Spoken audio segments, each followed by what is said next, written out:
Everyone knows I love this moment when we're live. We're international. I used to say like we're international like Corona, but now we're international. My name is Dr. Tovah Goldfine. This is TMS Roundtable Recovery. My guest tonight is across the ocean, though we're in the same galaxy. We have the same heart and soul because Dr. Danny Elnatan is an Israeli, and I'm living here in Israel. So he has made Aliyah to a different part of the world called Colorado. What an amazing place to make Aliyah to go to. So Dr. Danny Elnatan, it's such a beautiful name, is here in my virtual clinic, my virtual studio, and he's got an amazing story, and I'm excited to just brief it for a minute. But I can't tell it at all like Danny's going to tell it. First of all, I want to say that I met you because I'm just trying to think. Let me go there.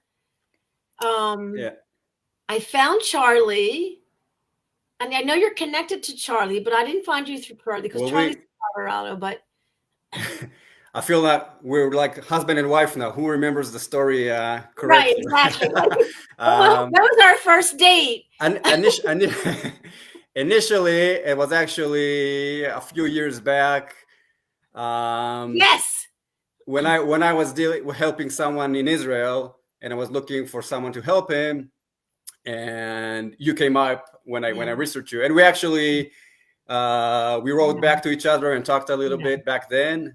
And then kind of, went away a bit. And then we got back in touch through Charlie because I think you posted something with him and I probably commented, and that's how we started connecting. Yeah, and I do want to say how blessed I am to be talking to another doctor of chiropractic.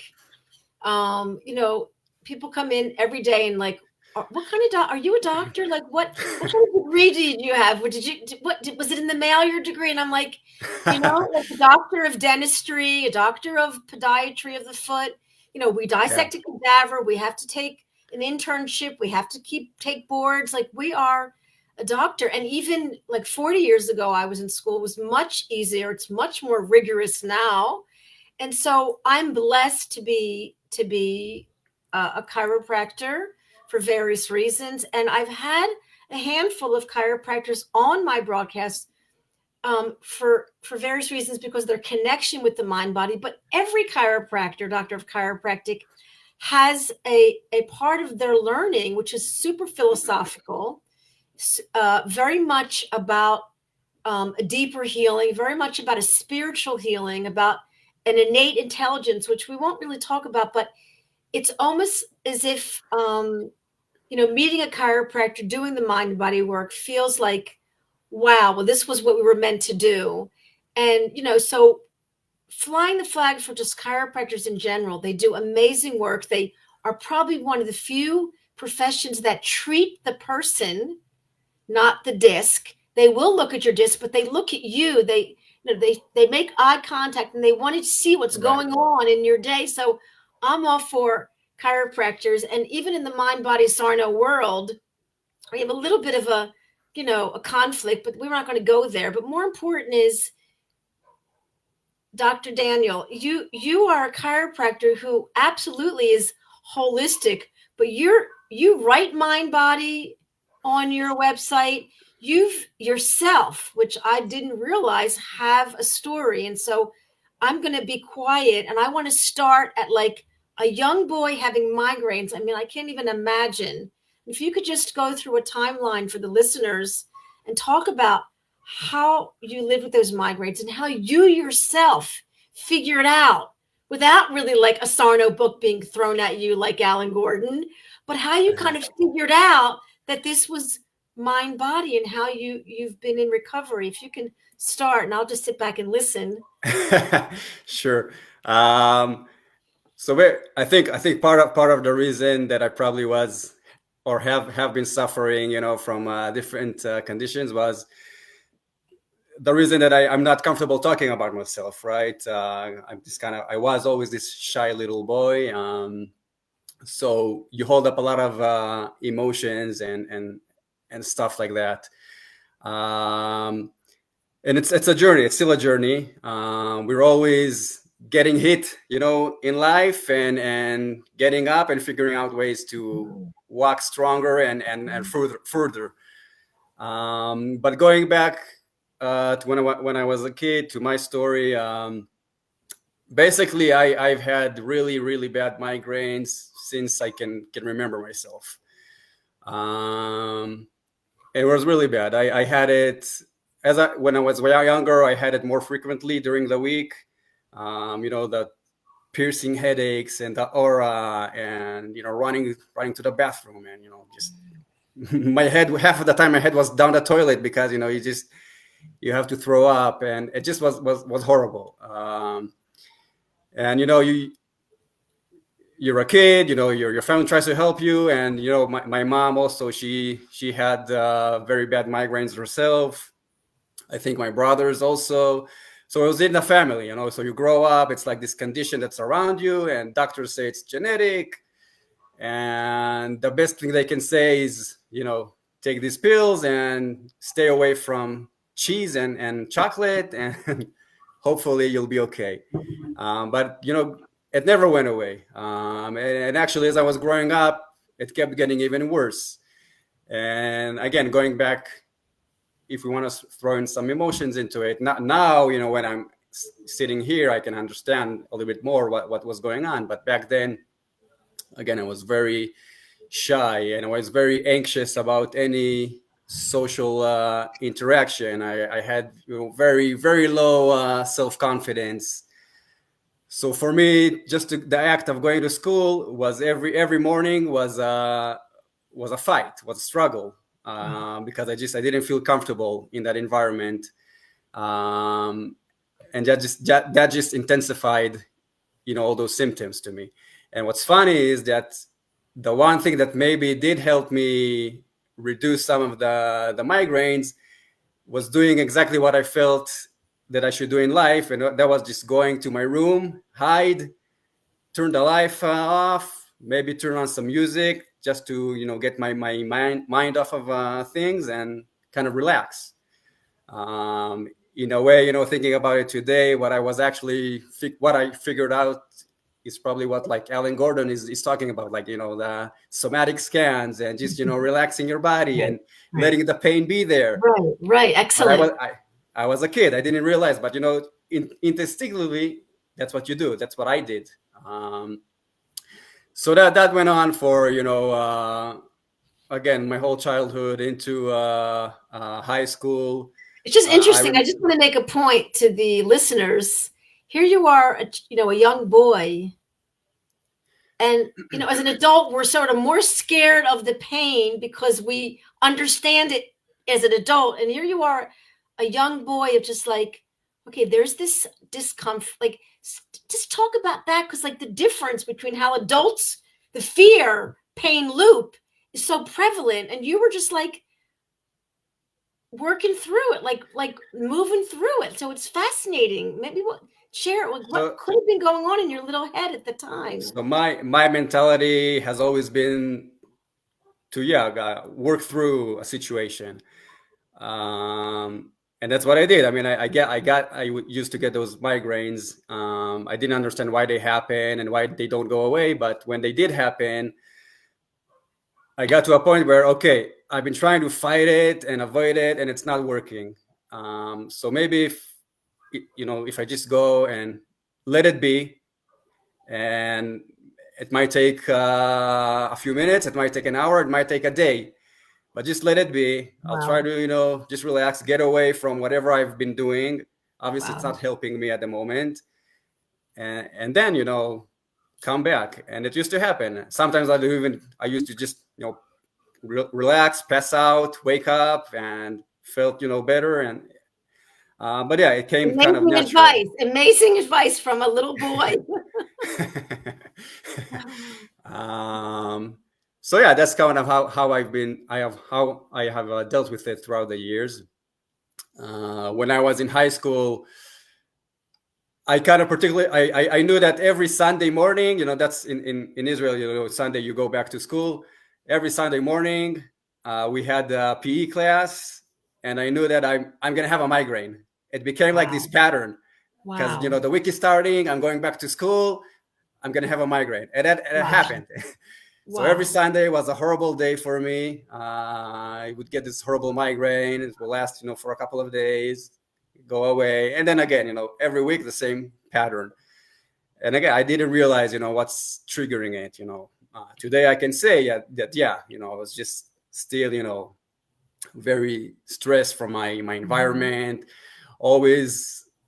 And that's another thing that I'd like to talk about is like the way I was talking to myself in my head. I was always bringing myself down, any situation, always telling myself that I'm doing mistakes and I'm going to be laughed at. And, I was trying just to avoid doing things in life. And that's just what made it worse. Right. And I developed with the migraines as growing up. I used to have knee pain. I couldn't. I would run in sports and classes and like that. I would get pain and I would have to stop.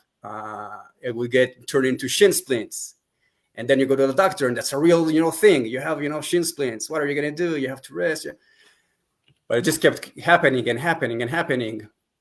And then a weird thing happened where in Israel, you go to the military service.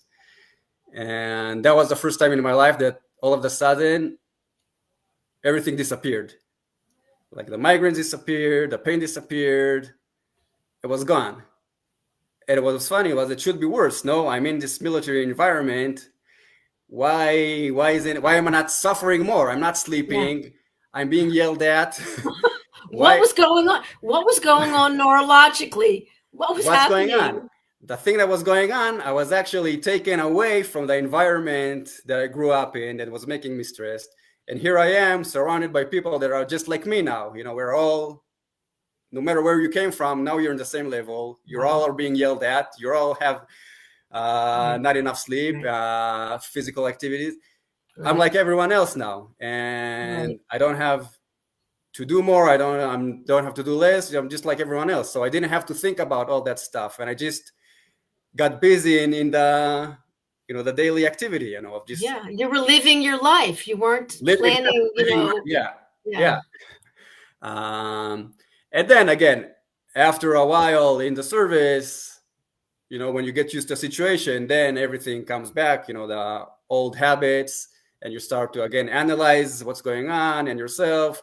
And I started getting again those headaches a little bit, and definitely the leg pains. So it came back, but I had in my back of my mind that for a long time I didn't have it. Obviously, there's something inside of me that is causing all of this, and I need to find a way to get in here and calm it down again. Figure out a way to hack it and bring it down. So it's interesting as a child, allow me to interrupt and forgive me. I'm acting like most Israelis and I interrupt and I forgive me. But okay. So because it's interesting, as an adult, people who have, like where your traumas, your little small traumas, little T's were happening, family, this and that, insecurity, shyness.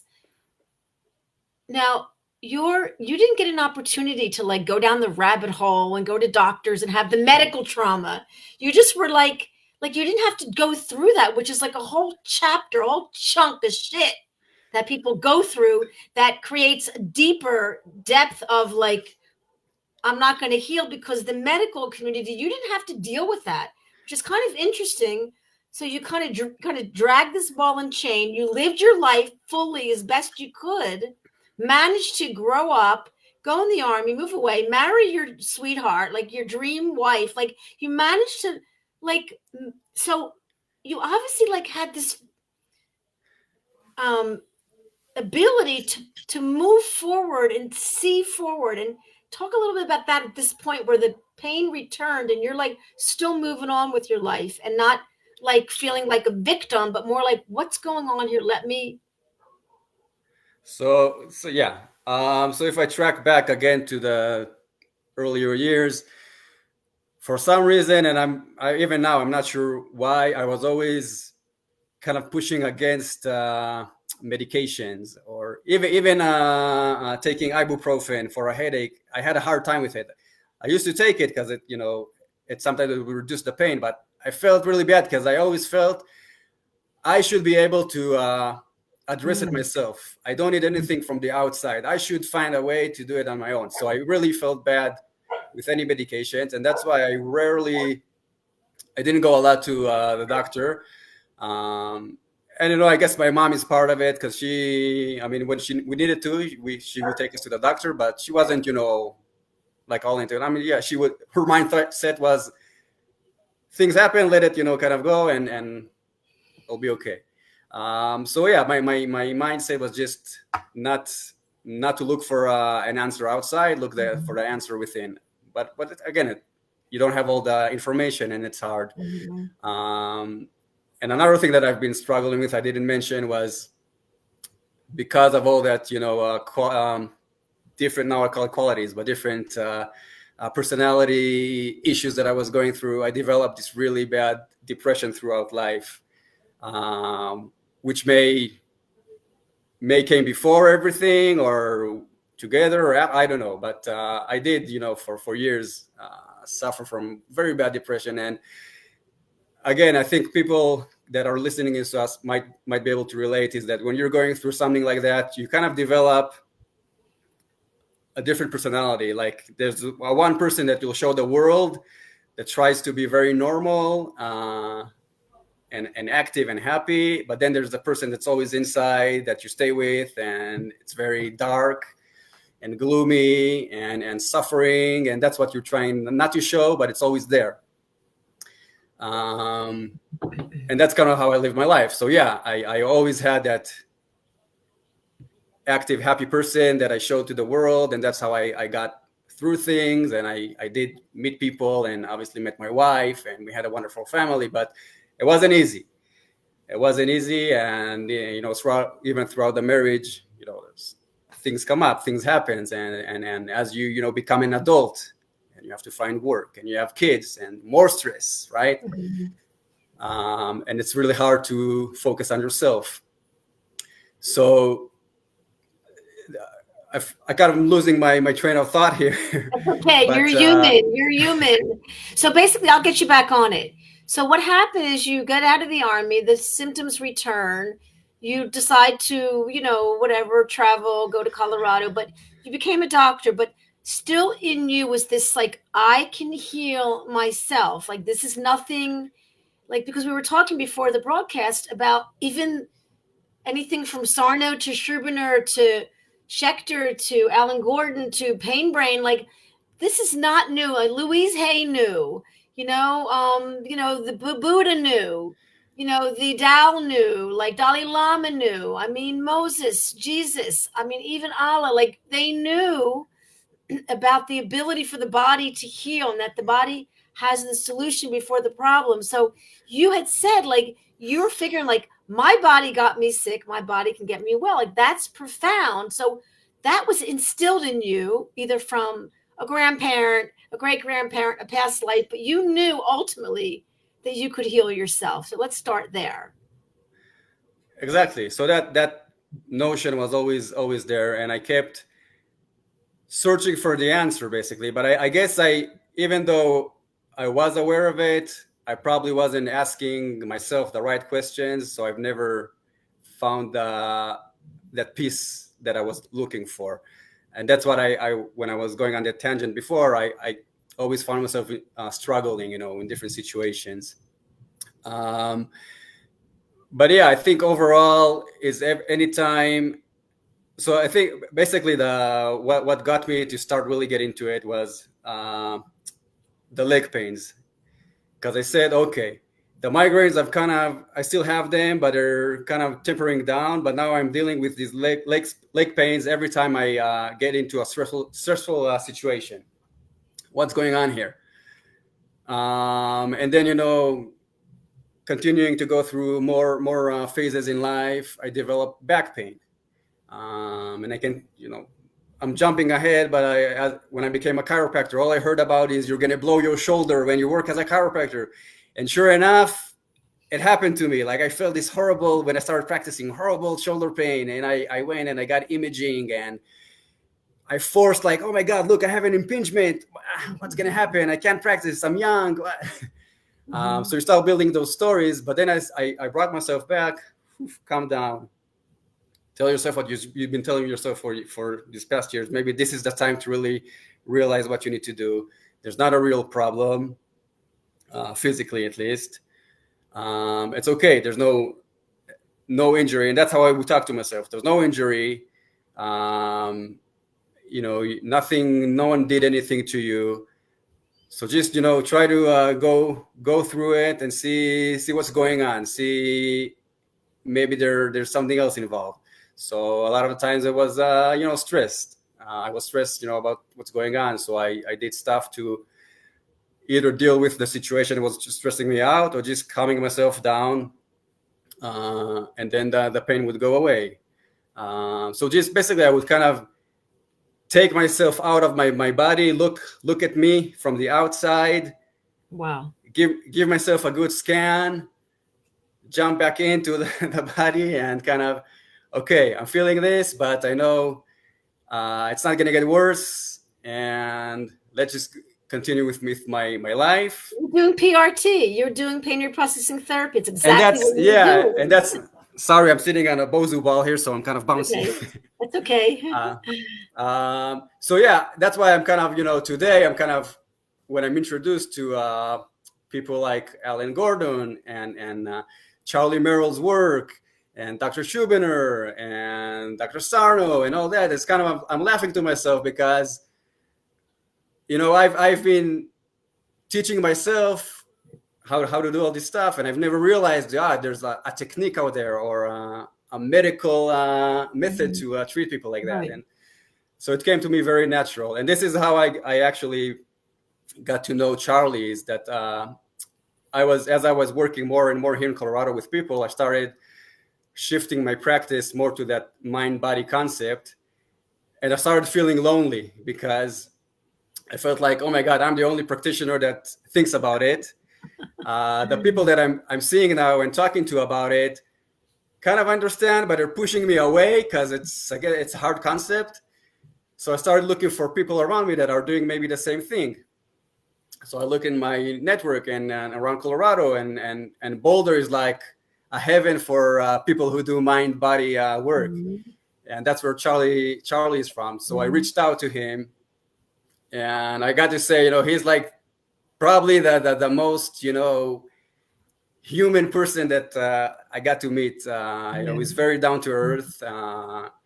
And he said, no, you're not alone. There's a bunch of us, that do this work, and it's great, that you're doing it. And we started kind of talking, and now I'm more exposed to that, amazing group of people out there that is trying to bring that type of work. Because I do believe that at the end of the day, no matter what you're going through, whether it's emotional, pain, even if it's an injury that you have, I think that even in those type of situations, you can still control the amount of pain that you're in with an actual injury. So I'm very, very oriented towards that direction, and that's what I'm trying to now put out there more, teach my clients. And again, I'm still working on myself too, as I'm going through life and meeting more and more people.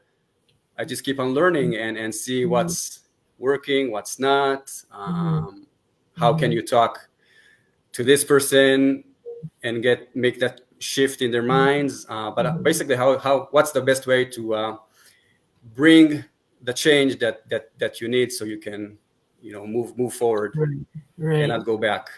Right. Well, what I saw when I looked at your website, I was like, first of all, you're called the Touch Doc, which is really beautiful, because I think, it's important. I think body work is still important. And I believe that certain people who believe the mind body concept can still receive body work calm down their nervous system and still do the work. It's not like, oh, if the body work calming down, it must be physical. Like that's the old Sarno method. That's the old Sarno philosophy. And some people like, they don't want the body work because they want to do just the mind, but it's mind body. They work together.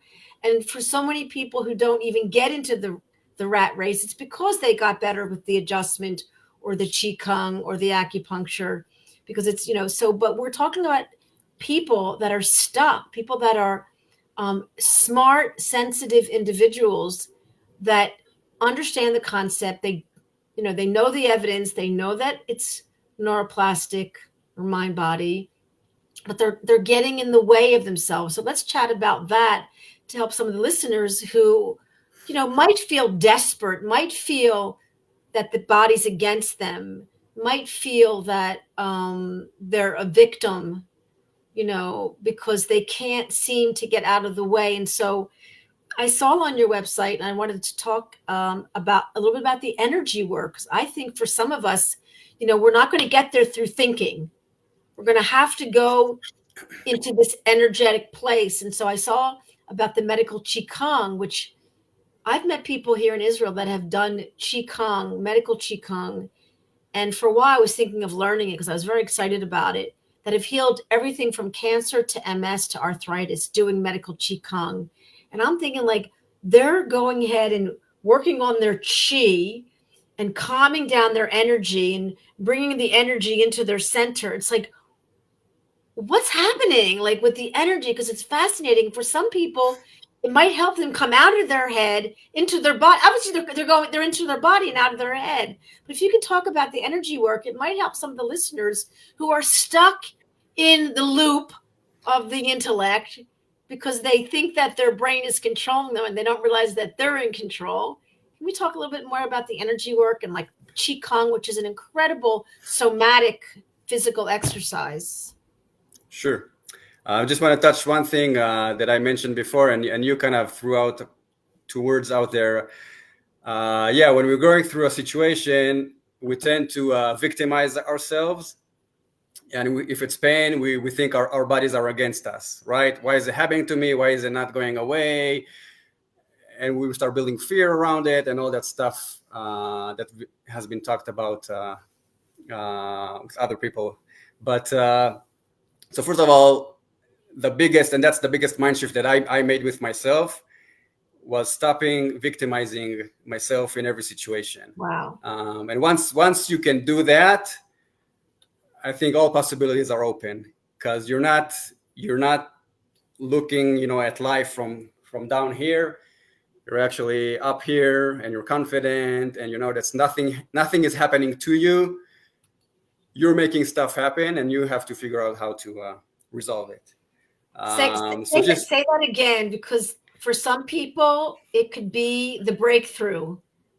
So say it in a little different color, because people have to hear it over and over again, because every morning they wake up and it's like the Groundhog Day. It's like, shit, I'm stuck. I'm a victim. As opposed to, and this is an opportunity for me to practice, to like chat about that. Right. And that's how I used to be. Like I would just, constantly tell, why is it happening to me? Why am I like this? And then you just get into this cycle of anger and frustration, and it doesn't go away till I finally made a change. And of course, with the help of my wife, which always pushes me to kind of, step outside of my bubble that I was stuck in. But I stopped looking at myself as a victim, and nothing is happening to myself.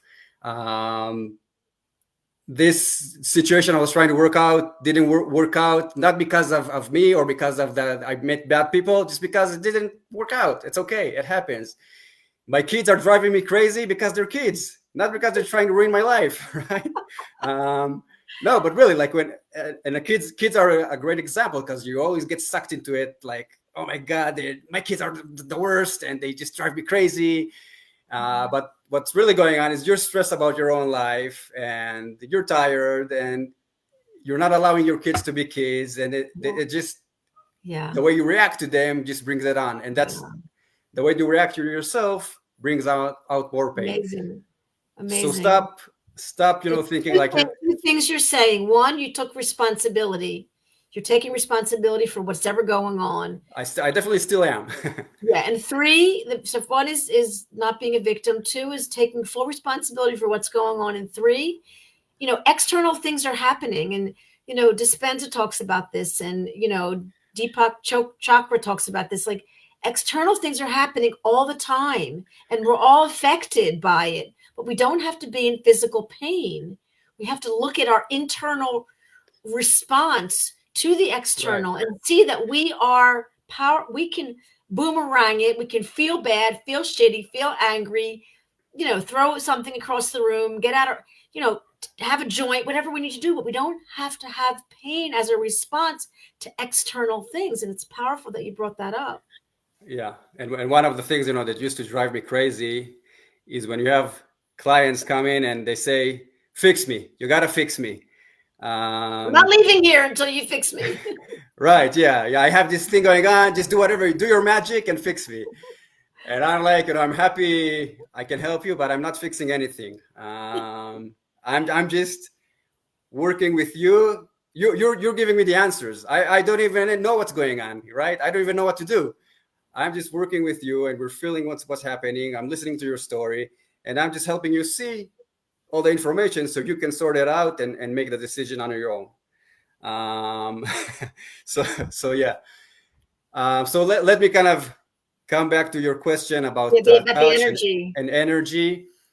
So going back to when I decided to become a chiropractor, obviously I always had a passion to help others.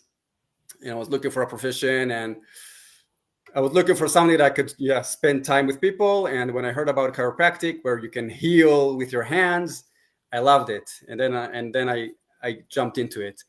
But then early on, even through school, I really didn't feel comfortable with the whole concept. I went to a very medical oriented type of school. So my chiropractic school wasn't all about that philosophy that usually you get in chiropractic schools. It was very medically oriented.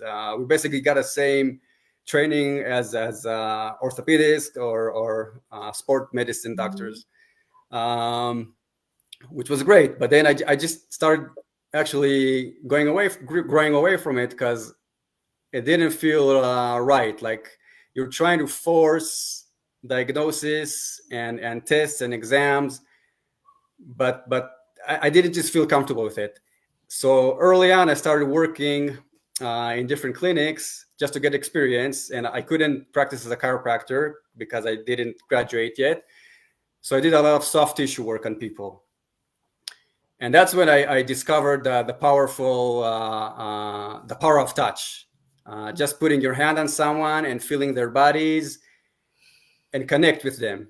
Because when you do like an adjustment, it's quick. You go, you move a joint, you move on.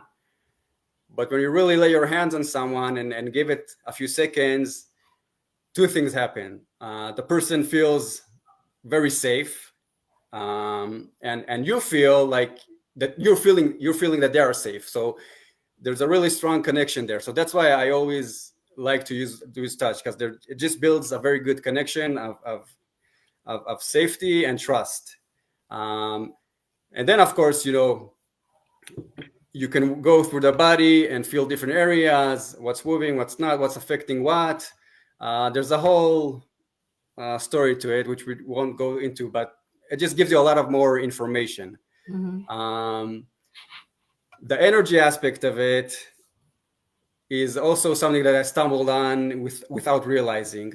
And again, as I was practicing on my own back in California, I saw a lot of people, and I really dove into, that more gentle touch with the body rather than forcing stuff. Again, giving them, maybe lifestyle tips and stuff like that. And I got to see a lot of women back then, because women are, those moms and a lot of, women that were always, mostly with their kids, and they're stressed out and stuff like that. They were going through a lot of in their lives. And when I came to see them, yes, they would complain about, hip pain or back pain or stuff like that. But what I would do is actually use their complaint to kind of tap into their mind. So if you would talk about any particular pain, I would, put my hands, work on that area just a little bit, just to get you comfortable. But then I would slowly target my work to actually make you realize that you have other things going on in your body, other spots of tension, and maybe all that tension is happening from something else. And then, the person that is laying on the table, he just, he or she, they realize that's what's going on. I'm having tension in my body. So anyway, that's what I did a lot. And then there was one particular woman that she was going through a very difficult type of cancer. And again, she had that diagnosis. You have a very rare type of cancer. Even if it did go away with, aggressive chemo, it always came back. And she felt, just horrible and miserable and, no hope. And I finally managed to get to her because I was treating her daughter, and that's how we connected. And from the first time that I saw her, it was like an immediate connection, because I put my hands on her, and she said, "Oh my God, I can feel your energy." Wow. And she was, a lot into all that intuitive work and energy healing and stuff like that. So I worked with her like almost on a weekly basis, and it, really helped her, calm down. Throughout the time that I was working with her, she started, feeling really great. Like the cancer was dormant, and she used to be she was now, when I was seeing her, at her 60s, 70s, but she used to be a dancer. Wow. And all of a sudden she would find herself, in the kitchen dancing, and just moving her whole body and feeling happy. But she really started bringing to my attention that what I was affecting was energy. And I at the time I didn't really think too much about it, and for me it was a foreign concept, energy. And I did know a little bit about Qi, because as a kid I did like all the Shaolin monks and stuff like that. But it's still like, I don't know if it's, real. Okay. But then, it was in my head. And then when I started seeing more and more people, it's like, maybe, there is a shift of energy. And another interesting thing is that when you think about energy is it's definitely all around us. It's in us, and it goes between us. So anytime you interact with someone, there's a transfer of energy. And that what probably, happens when you are a body worker. It's easier to get that. If you're very, sensitive to it, it's easier to get it. And what used to happen to me, I would start working with people, and actually the energy would pass through us, and I would feel all their suffering in me. And at the beginning, again, I didn't realize it, because I would treat someone and I would go back home, and all of a sudden I would have this horrible, neck pain that I just, worked the person on, or horrible back, or and like, what's going on? Why am I getting whatever that person had? And then you start to doubt yourself, because I try to help them with that, but now I'm feeling it. What's going on? But then I realized that I'm just holding on their energy. I'm blocking, the energy. I'm not letting it flow. And that's when I got more into Tai Chi that I'm doing today, and learning more about it. And now I'm very comfortable with going to a person and talk about it. And when I do my work, I really try to open up their body in a way that it just flows. So you can call it energy, you can call it blood flow. I don't know, whatever you're comfortable with. But today, what I'm focusing on is getting that flow back on and correct, and teaching you, the client, not to hold on to that energy, and just let it out of you. And I'm using myself as a guide to that energy. Wow. I don't know if it makes a lot of sense, because people who are not familiar with this idea. Let's break it down. Let's break it down. Look, there are somatic exercises that are more mind-body, like yoga, because it really calls in the breathing, like Qigong, because you're tapping into certain meridians. Like there is energy. And so I'm all for jogging and lifting weights. I'm not against that, but I think for people to also calm their nervous system through more physical ways and getting their breathing involved is to look into a qi kung or a tai chi type of practice. It's let's just chat about how that energy and that breathing can literally create healthy chemicals and heal your tumor. Like people are doing it. So let's Yeah. break down what they're doing, what's happening between the breath, between I'm tapping, between the qi kung, between the centering, what's happening to my nervous system and my immune system that it can heal, my tumor or my illness. Like something's happening because people are getting well from these kind of, tapping and and the meridians and qi kung and tai chi and so many other things. I mean, I can talk about it all the time about, tapping and how that's energy work. And I kind of want people to be open. Like if So they're not yeah. getting there through the PRT, okay, don't worry. Your body is waiting to heal you. It can't wait till you just take the cork and let the energy flow like the genie. Like let's figure out however you need to tap into that place. So I think, and at the end of the day, everything is energy.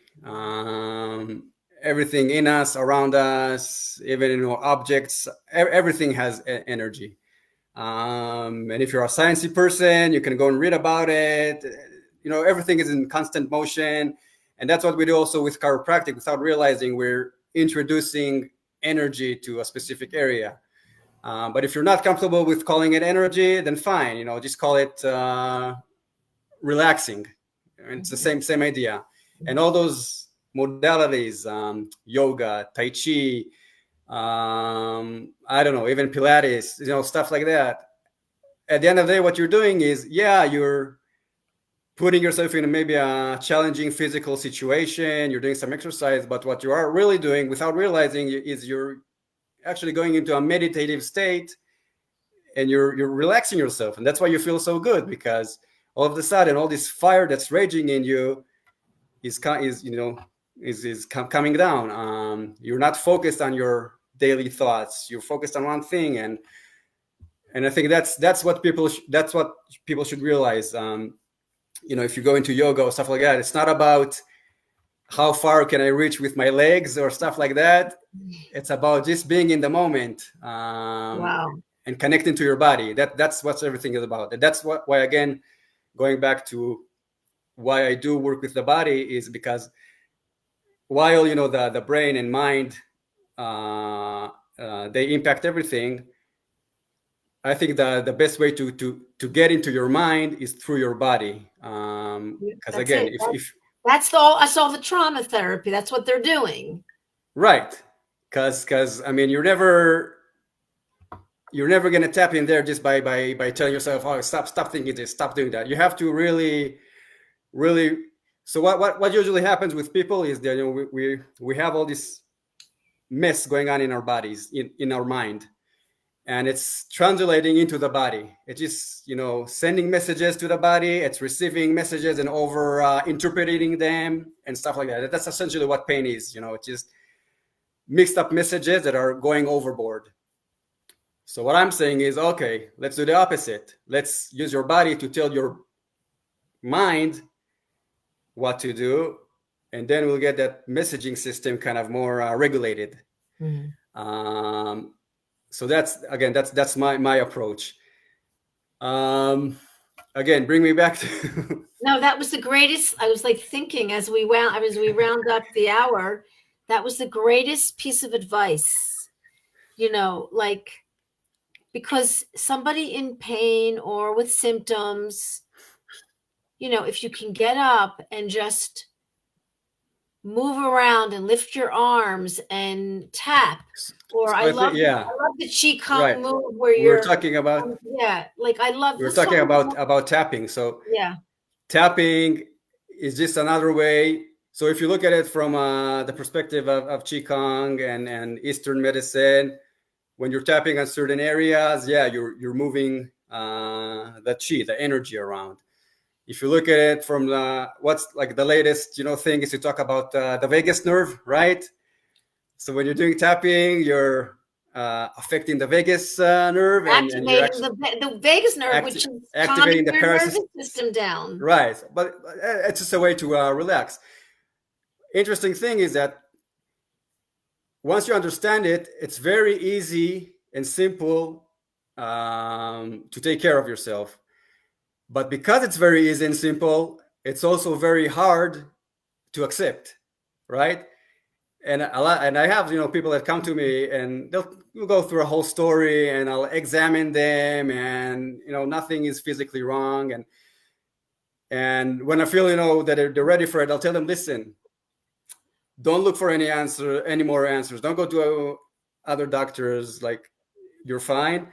What I want you to do tonight is go and just lay on the floor, breathe, and just go and just tap yourself a little bit. And if your foot is hurting, go and tap on it.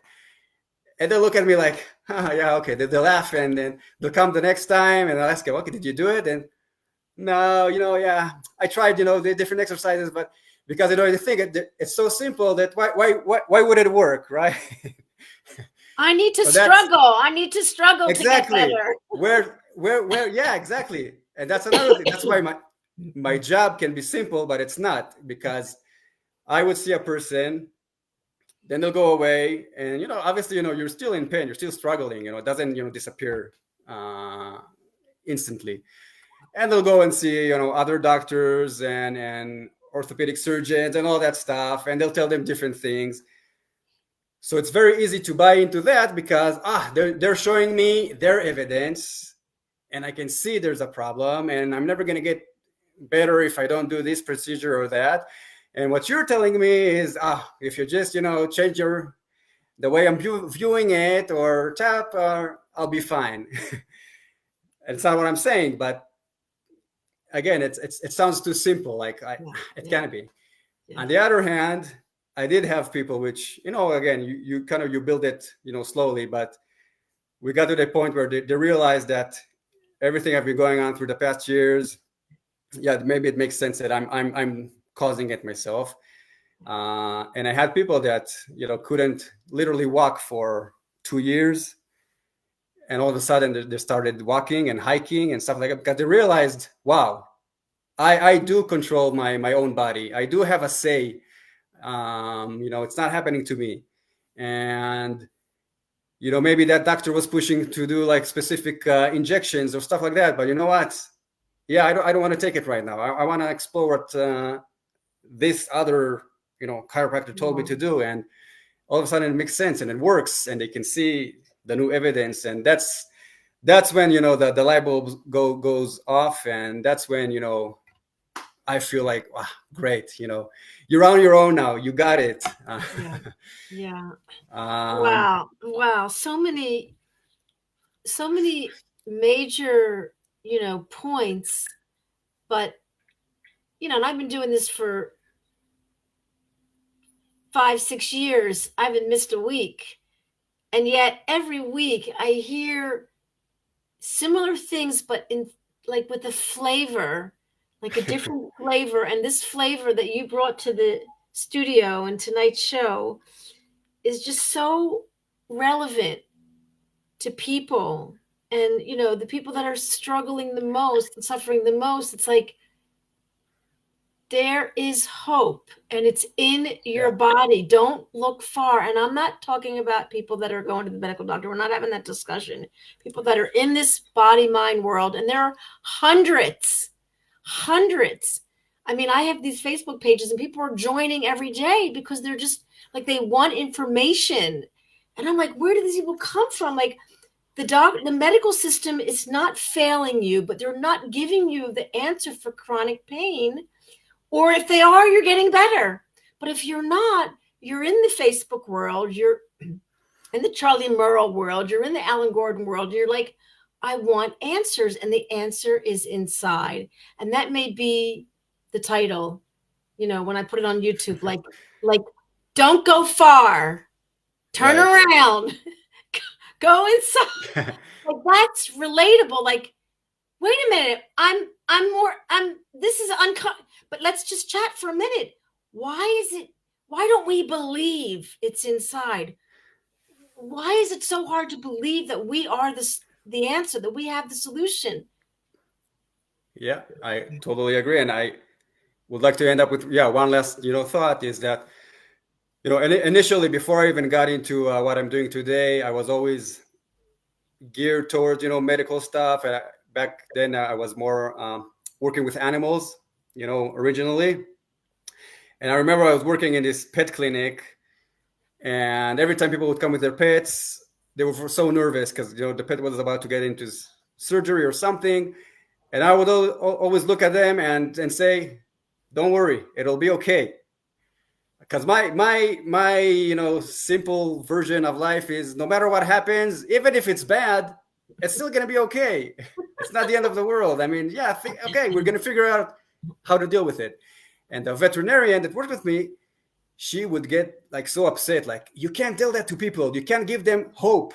Because what if something doesn't happen as we think? What then? What am I going to say? And I'm like, okay. That was like oh my God. And then again, I've seen how the different doctors treat, people with cancer. It's just, they don't leave them any space for hope. So when people come to me now, when they've been suffering with something for a long time, the first thing that I do is I tell them there is hope. That's like, no matter what you think or believe or you heard till now, I want you to know that no matter what we will find out, there has to be a way to deal with it. So that's probably the most important thing, is like, no matter what you're dealing with, there's hope. Don't fall into the fear side of it. Look for, bring in the light. Look for the hope. Okay, I'm not trying to make everything sound pink, but just know there's hope. So start there, and then find someone like me, or like Doc Tovah, or Charlie, or anyone else in the world that can guide you through the process, and just be open-minded, and the solution will appear. Yeah. Wow. So from one angel to another, I'll let you get back to your work day. And I think people will relate to this broadcast. And when it goes up on YouTube, I think there might be some questions. So people can find you on Facebook. You have your personal, and then you have the Touch Doc on Facebook. And I love it. I mean, I love that. I was in chiropractic school, and I went to a very philosophical school where we did some old-fashioned things. It was 40 years ago. And I remember starting a massage, like a massage, not a course, like a class, yeah. Not a class, like a club. Yeah, right. They do have that. Yeah. Because I was so into it, and nobody was interested. And here I am, right, like doing tons of massage before I even do an adjustment, because I like to prepare the body, and I want people to feel good. I want them to relax, and and even before the massage, I'm talking to them about their body and mind, because it's like, right. I want them to see the connection. So I love it. I relate to that as well, and I think it's important. Touch. And I even have a book. Remember that old book in chiropractic school where it was about touch and the science of touch? It's very important. Like when I touch my shoulder, it doesn't feel as good as when a chiropractor does, or a massage therapist, because it's energy.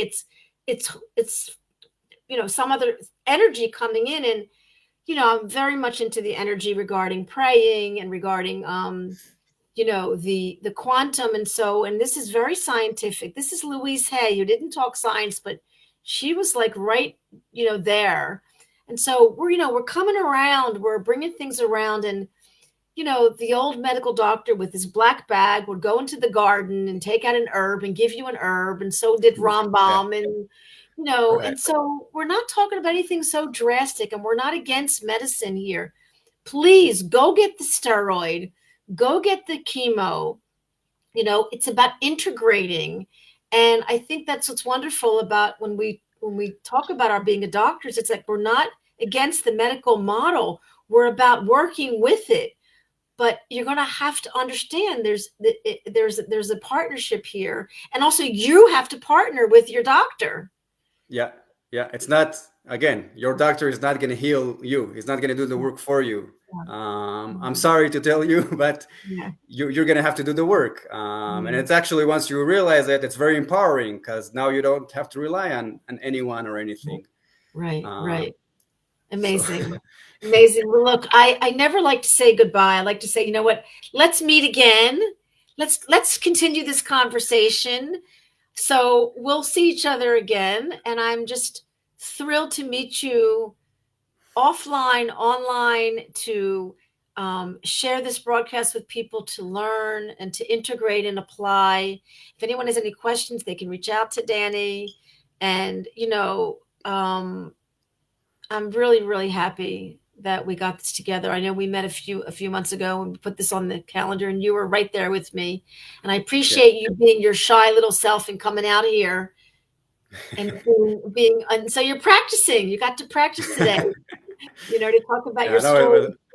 It was great. And it's an amazing story, Danny. People need to hear about your story. I think you need to maybe write a book. You're not the first one that said it. And a little teaser. I started to write a book. Oh, I love it. Wonderful. So, all right. Working on it. Great. But yeah, once I get started, you can see I'm very passionate about it, and I just like to talk about it a lot. And amazing. Yeah, I'm trying to get more on social media and spread it out. It's a learning curve. Great. But great. Well, wonderful. Well, you're in a great place. Colorado is like an incredible healing area, and I'm sure there's amazing, a vortex there somewhere. And so from my heart and home to your heart and home, I really like spiritual hugs across virtual, the internet. And so we'll meet again. And I really, really appreciate you sharing and opening up. And I'm just one blessed woman, and I am very grateful to be here. So I say God bless to the audience. This will be up the recording will be up tomorrow. I'll send it to you, like with the description. You can share it with people and invite people to heal, because, day by day, breath by breath, touch by touch, healing's happening.